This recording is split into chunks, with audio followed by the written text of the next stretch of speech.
Podcast livre Les Caïmans de Bernard Barré. Présentation du roman.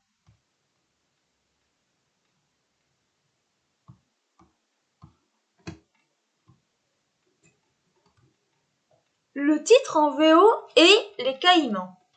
Il a été publié en France en 2019 aux éditions Librinova. Il fait 375 pages. Je lui ai mis la note de 5 sur 10 et le conseille plutôt aux adultes. 4e de couverture.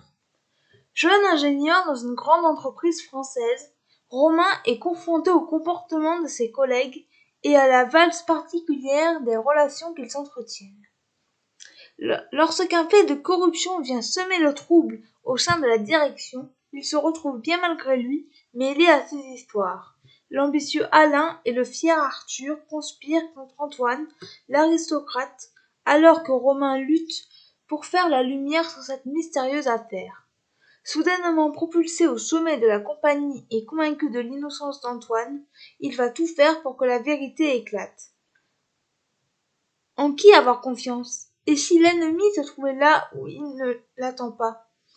Inspiré par son expérience au sein d'une grande entreprise, Bernard Barré nous livre un récit happant sur l'impitoyable monde du travail où la rationalité est battue en brèche par la poursuite effrénée des intérêts particuliers. Ce que j'ai pensé de ce roman. Je remercie tout d'abord Librinova pour leur confiance. Je suis quand même déçu. Les personnages sont assez froids. Romain est un jeune ingénieur d'une grande entreprise. Il est attiré par les énergies renouvelables. Il aime son travail et déteste l'injustice. Beisso est un jeune Malien qui fait le ménage dans les locaux de l'entreprise de Romain. C'est un homme extrêmement perspicace, il semble lire dans les yeux de ses interlocuteurs. C'est l'homme sage du récit. Marina, la collègue de Romain, est ambitieuse. Elle est jolie et va permettre au héros de s'accorder plus de temps pour sa vie personnelle. Arthur est le bras droit du président. Imbu de lui-même, il est détestable. Alain, le président de l'entreprise, est horrible. Il n'hésite pas à maltraiter ses collaborateurs et à tout faire pour les intérêts de son entreprise, quitte à rendre la vie dure à tous. L'écriture de l'auteur est incisive et crue pour montrer les travers de la vie d'entreprise.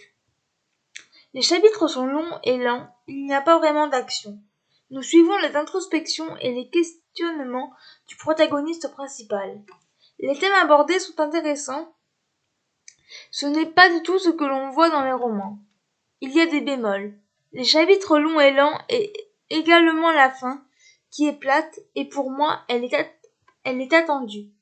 Je remercie encore une fois Librinova et l'auteur pour leur confiance. J'ai aimé les personnages, l'écriture incisive, les thèmes abordés. Je n'ai pas aimé les chapitres longs et lents et la fin. Voilà, c'en est tout pour ce podcast. J'espère qu'il vous aura plu.